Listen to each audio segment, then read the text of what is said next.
नमस्कार, आप देख रहे हैं नेक्स्ट 9 न्यूज़ पॉलिटिकल बाइट में हूं आपके साथ दीपक गुप्ता। घाटशिला विधानसभा सीट पर उपचुनाव को लेकर मुख्यमंत्री हेमंत सोरेन ने रांची स्थित आवासीय कार्यालय में एक हाल ही में अहम बैठक की।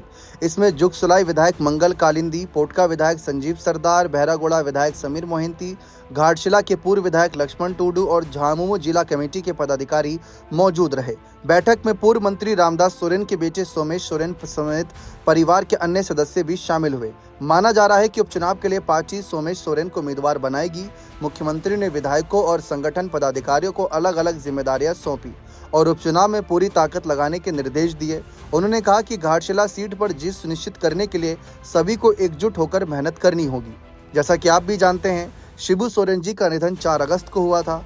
उसके बाद से सारी जिम्मेदारियां हेमंत के कंधों पर हैं और पिता के निधन के बाद यानी शिबू सोरेन जी के निधन के बाद हेमंत के लिए पार्टी नज़रिए से ये एक पहला चुनाव होगा और इसमें हारना तो बिल्कुल नहीं चाहेंगे।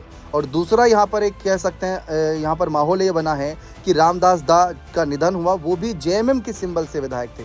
तो ऐसी सिचुएशन में तो हेमंत इस सीट को कतई नहीं हारना चाहते। लेकिन सामने से कई भाजपा के दिग्गज नेता भी अपने आप को पूरी तरीके से दावेदार बता रहे हैं, कह रहे हैं कि जनता मुझे ही चुनेगी। जिसमें अगर हम देखें तो हाल ही में कुछ बड़े बीजेपी नेताओं के बयान सामने आए हैं, लेकिन फिलहाल कांग्रेस नेता प्रदीप बलमुचु के बयान ने भी हेमंत की मुश्किलें बढ़ा दी। रमेश हांसदा भी कह रहे हैं कि मुझे टिकट मिलेगा बीजेपी से तो मैं अपनी यहाँ पर जीत सुनिश्चित करूँगा, जनता मुझे चुनेगी। जनता ने पहले बाबूलाल सोरेन का भी दावा देखा था, वो हवाई निकला।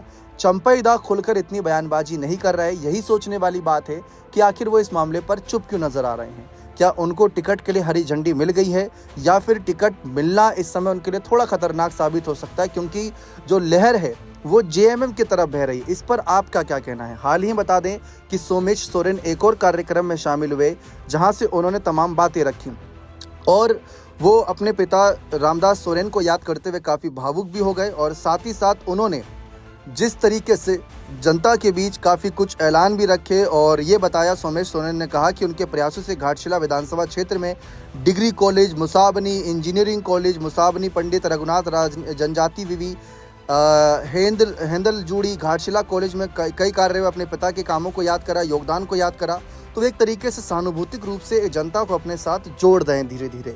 लेकिन अब ऐसी सिचुएशन में जहां हेमंत अपने खुले तौर पर बात रख रहे हैं, अपने विधायकों को एकत्रित कर रहे हैं, अपने संगठन को मजबूत करके चल रहे हैं, तो दूसरी तरफ बीजेपी की क्या तैयारी, इस बात को लेकर अभी कानो कान खबर नहीं पता चल रही। खबर ऐसी है कि तारीख का इंतजार किया जा रहा है, उसके बाद ही अपने पत्ते हो सकता है बीजेपी खोले, क्योंकि जेएमएम की तरफ से क्लियर है कि सोमेश सोरेन का ही नाम आगे आएगा। कांग्रेस भी अपनी दावेदारी की बात कर रही है, लेकिन फिलहाल उसकी पुष्टि नहीं कर सकते।